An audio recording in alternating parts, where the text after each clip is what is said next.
And now, it's Boomer Life, lifestyle discussion designed to make your life more engaging, meaningful, and complete. Celebrating the baby boomer generation, this is Boomer Life on CIL 650.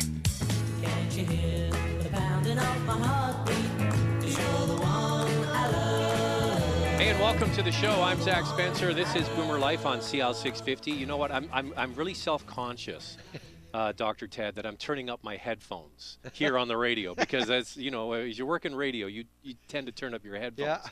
So what we're talking about today is NexGenHearing, and we're going to be speaking about the inner workings of the ear from an expert perspective. We'll be offering real solutions those suffering hear loss. And joining us, and the voice you just heard there, NexGenHearing is registered audiologist Dr. Ted Venema. And welcome to the show. Hey, great. So you must hear that all the time. Or when people are around you, Yeah. they're conscious of the volume at which they listen. Or Yeah, it's as an audiologist, it's our job to make people paranoid about their hearing. Yeah. No, did you know that most audiologists have very large ears? So- you mentioned noise, though. It Yeah. is the second most common cause of hearing loss in the world. Well, we're going to go through all of Quite that something. because we have, the ultimate expert here from NexGenHearing talking about the pitfalls. And a lot of the people listening here on Boomer Life, if they're boomers Yeah. or maybe a little older, they've suffered some of this loss, right? Yep. And that's why we're going to kind of walk through what the pitfalls might have been for them. And as you mentioned, some of it is avoidable. So at NexGenHearing, they have a 21-day introductory hearing listening experience. So I guess you go in, and if you get fitted for is it called a hearing aid still now, or do they Yep, call it something else? Fancy people like to call them hearing instruments, but I keep thinking about banjos when Yeah. they say that. They're hearing aids, and Yeah. people are usually, you come in and you get a hearing test. Right.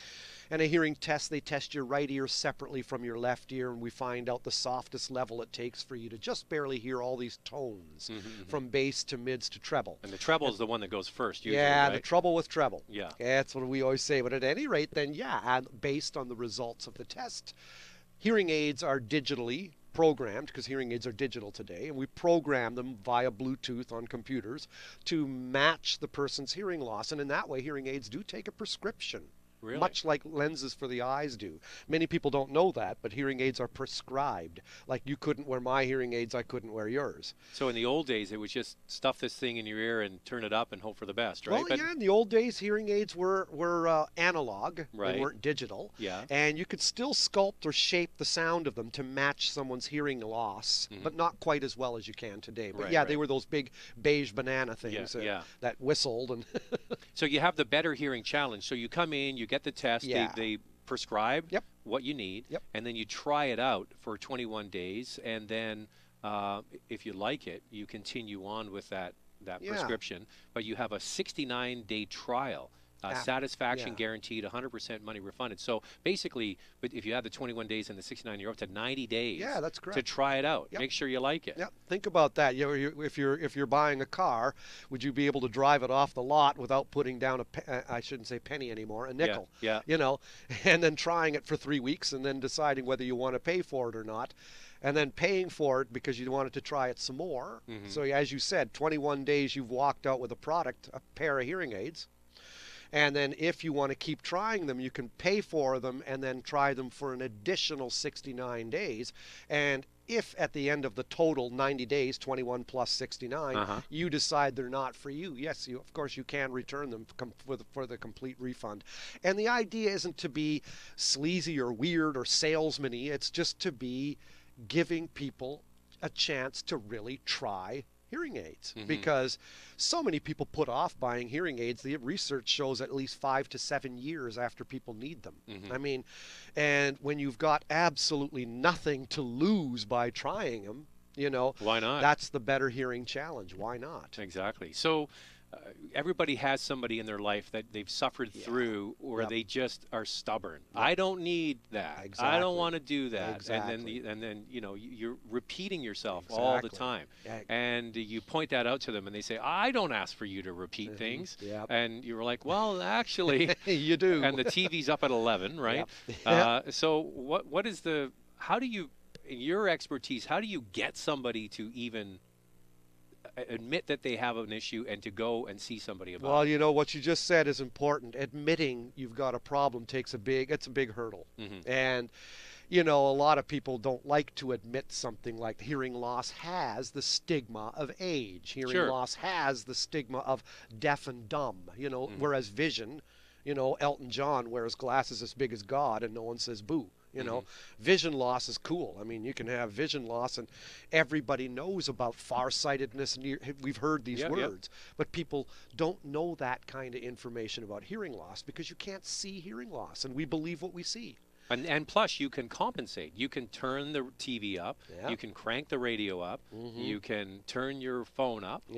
So people compensate that way. But you know, they keep forgetting a hearing loss is a whole lot more conspicuous than a pair of hearing aids.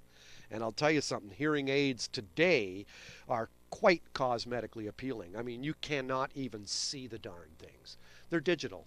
The hearing aids are tiny, tiny little, not like these big banana-shaped beige objects that, you know, used to used stick to whistle. behind your ear, right? Yeah. So are these inserted in your ear? They are inserted in the ear. For the most part, the body of the hearing aid still is behind your ear, but it's about as big as a bean or a peanut. Really? And then you've got a like a thread thick, thin wire going down into your ear canal, which is clear. I mean, you can't even. I could have walked into the studio here with a pair of them on, and you wouldn't even have noticed. You wouldn't even have noticed.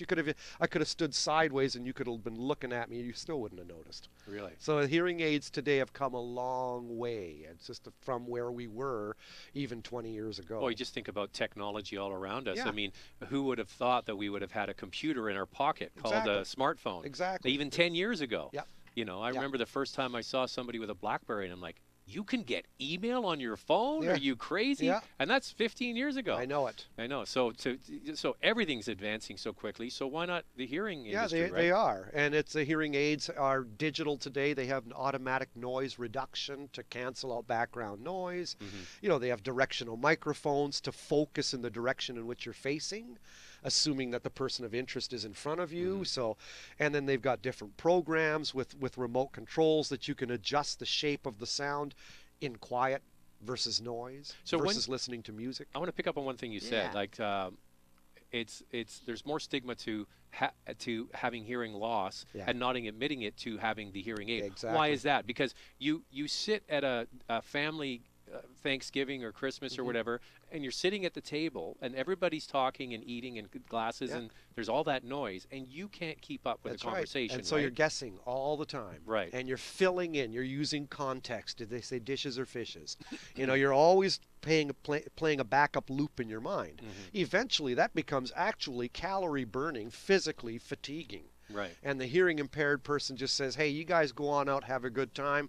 I'm going to stay back and read a book. Well, what I find with people that I've known is they kind of get isolated. So you're at a family dinner and you're all sitting there for 2, maybe sometimes even longer, and they can't take part in the conversation, and they feel left out. Yeah. And sometimes they get it's that isolation that they even become accustomed to, and they just go, you guys go on out and have a good time. I'll crank the TV up. Yeah. And it's sad. I mean, it's just so many people have hearing loss. It's called, when you hit the age of 60, the word is called presbycusis. And it reminds me, and I've said on other past shows here, it reminds me of the word Presbyterian. Right. Presbyterian means church of the elders as opposed to the deacons. Presbyopia means your arms aren't long enough to see the page. You can't see stuff. I'm not there yet. I am. And that usually hits at age 40. Right. And presbycusis is hearing loss in people 60 plus. And it's as common as the day is long. I mean, there's no shame in it. It's just you have trouble hearing treble. The first hearing to go is the ability to hear, or sensitivity to treble as opposed to bass. And when you lose treble hearing, you can't hear not only the birds or whatever, but you can't hear the letter S, the letter F, as in Frank, TH. So how would they get confused? Can you give us some Well, examples? you think of the word fat, hat, sat, bat, cat. They all have ah. How do they differ? By the so they say, I hear you talking. I just have trouble hearing what they said.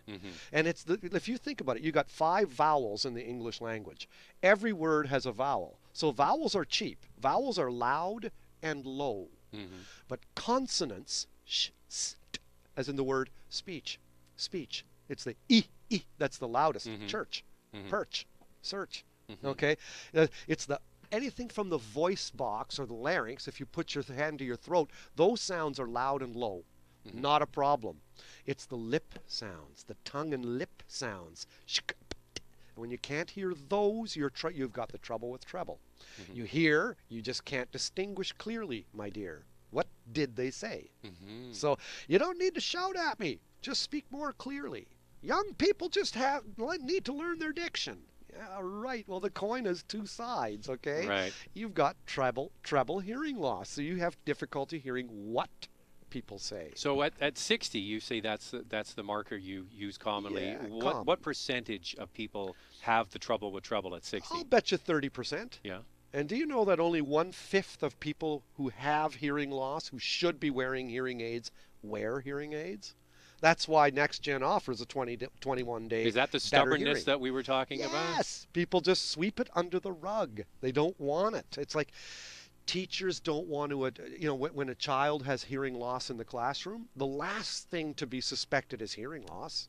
When, people have difficulty in conversations. Oh, the guy's losing his marbles. He's getting Alzheimer's. Well, have you ever checked his hearing?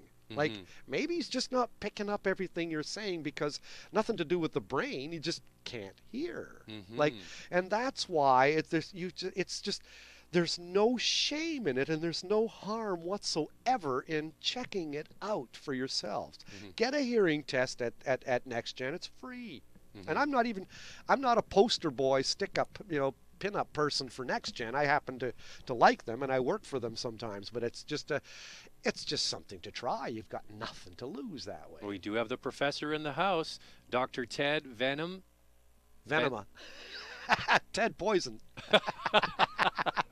Ted Venema. I apologize, Ted. It's my first time meeting you, so I'm so enthralled with the conversation. It's all good. Yeah, and we were going to take a quick break. We talked about the trouble with treble. What's the next hearing loss? Noise-induced hearing loss. And we'll pick that up after the break on Boomer Life, right here on CL 650. Celebrating the baby boomer lifestyle. This is Boomer Life on CL 650.